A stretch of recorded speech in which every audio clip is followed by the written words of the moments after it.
My name is Sierra. I am an addict and alcoholic. I have a sobriety date of March 30th of 2018. So what is your drug of choice?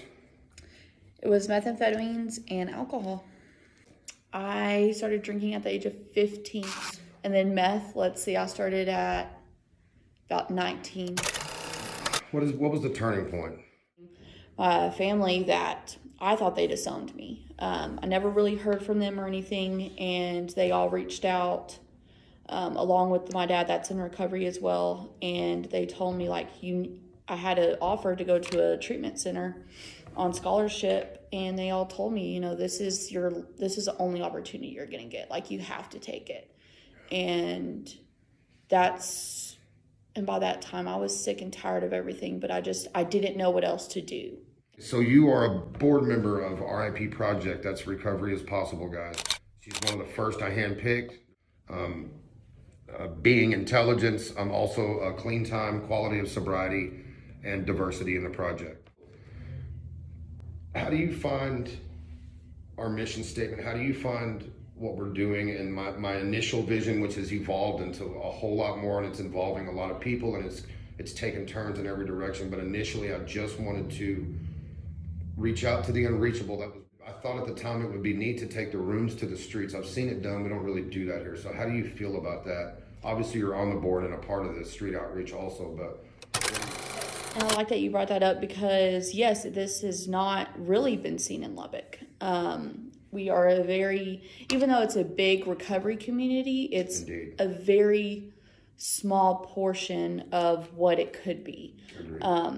I remember being out there on the streets and everything like that, and there were so many people that had the chance.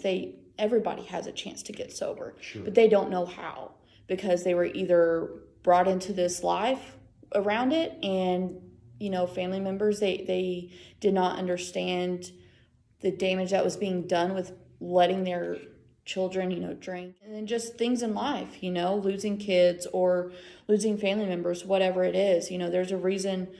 Everybody has their own story, but it all got to the point of no one really had people that could relate to them. So I think with a lot of us, I'm pretty sure the majority of us, we've been homeless. Oh, yeah. There's many people all of us, that, in fact, so. Yeah, all of us. I've never been in prison, but I know a lot of people that have, and that is one thing, is it's hard to get in the rooms. I felt it necessary to take the rooms out there, and so you completely agree with that? Mm-hmm. Oh, for sure. Okay, so what do you find so far the most important thing about what R.I.P. Project is about, or what they will be about, what we will be about?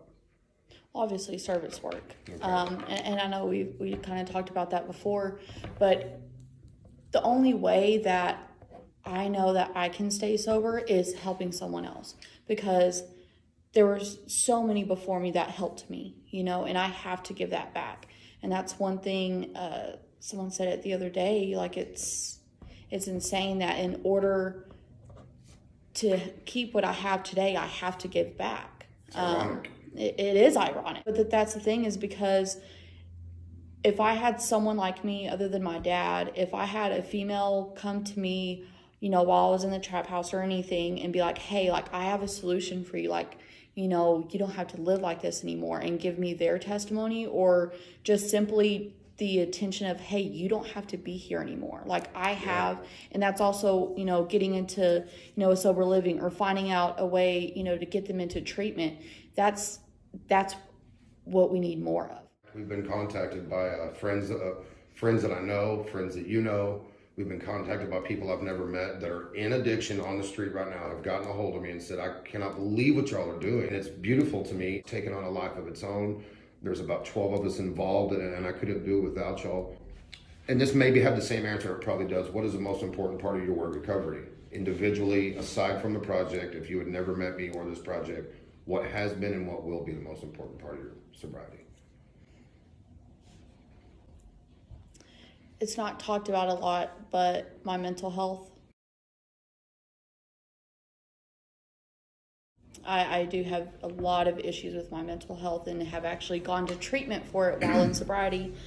So you're a dual diagnosis? Yes, very much. Multiple diagnosis? Yes, okay. Yes. That's not talked about a lot. And it needs It's not. to be. It needs to be. Hard to get sober when you have those issues, and if they're not dealt with, you won't be. So my last question is this, and just speak to the people out there struggling, to the addicts and the alcoholics struggling. What do you want to tell them? Recovery is possible. You do not have to pick up or drink right now. You do not have to do that. That is, you have the sources. You have us to talk to, or anything else. Just walk away. You do not have to pick up. You do not have to be miserable anymore. And we are here to help.